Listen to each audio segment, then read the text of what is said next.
Hi, this is Kaizink with a quick improvement. So this is our current receiving box. These are all active orders that we're waiting to come in. They're sorted by date that they're expected to be received.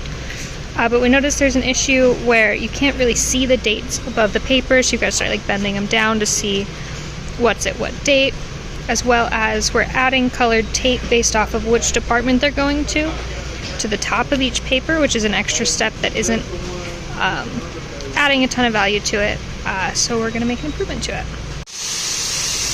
Alright, so I swapped it out for this cardboard box that's a little shorter so that you can see the papers when they're in the other direction so that they're not all upright.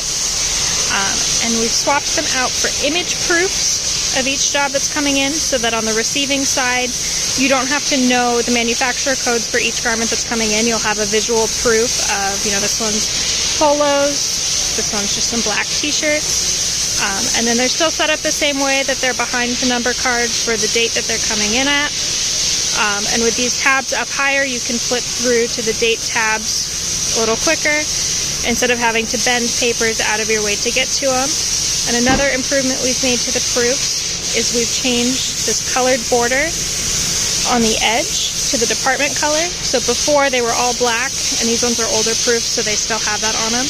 But our template now has the color of the department around the edge, so at a glance in the box you can see, these are embroidery ones, screen print, DTF, so that you don't have to look for that text down here to be able to quickly see where things are going to be going.